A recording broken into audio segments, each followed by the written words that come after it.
become a bit like, very similar to you, Tom, an investor sitting there living on several $1 trillion and not moving.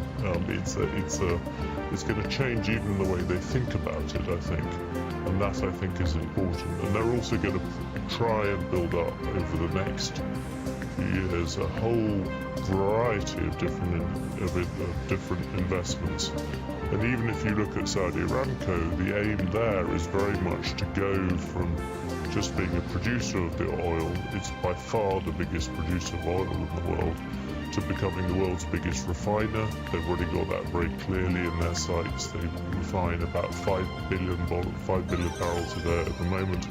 They want to push that up to 8 million, 10 million, to petrochemicals. And in the end, their plan for Aramco is to be a huge industrial energy company. So it goes across the whole parameters. I mean, this is a fairly dramatic change in the industrial makeup of both the country and the oil market.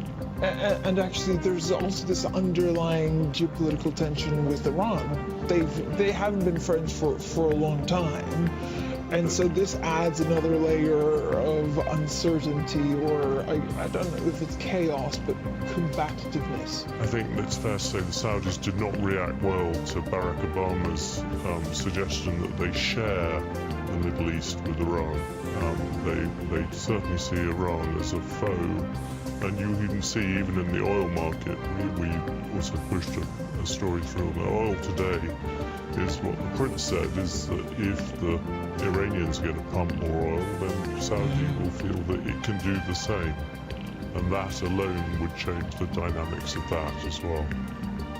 Yeah, and Tom, this goes, when the headlines broke on the Bloomberg terminal, Jeffrey, you were also giving some analysis. Is there do you have a question for John? Did the peg come up at all? Because, if I look at a new 2 trillion oil fund, if you look at Norway's oil fund in Norwegian kroner terms, it's actually still up, so they don't really have to worry about domestic payments and things. This, a lot of people argue, is a misalignment of the GCC in general. Those who still have pegs will have to deal with. Is that under consideration? I don't think it is directly. It's a very good question. But it's not something which is a priority for them at the moment. But you're right, it's something which is going to become ever more important. There's definitely an element whereby in that region, the reformers within Saudi Arabia are looking very much at the idea of trying to create some sort of version of a free trade zone across the rest of the GCC. There is an element, you get this also from the IMF and many other places, that this region has got to change. It's got to change, in the end, probably politically as well.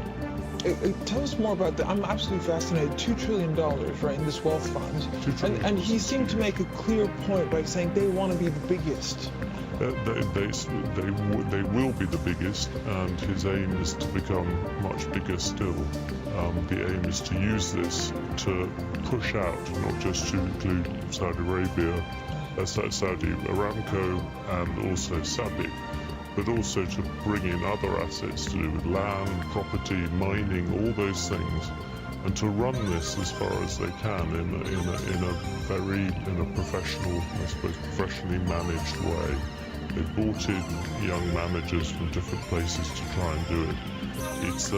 It is certainly a gamble, but it's one which is being taken by somebody who I think for the past few years has been arguing this very strongly within the family. John, tell us what the requirement is by Saudi Arabia of the United States. It has been, I know you've been traveling, but it has been an absolutely original 10 days in American politics. Not to be so bold as to say, did the Crown Prince bring up the Deputy Crown Prince? Did he bring up Mr. Trump or Mr. Sanders? But the idea of what is their requirement from the next president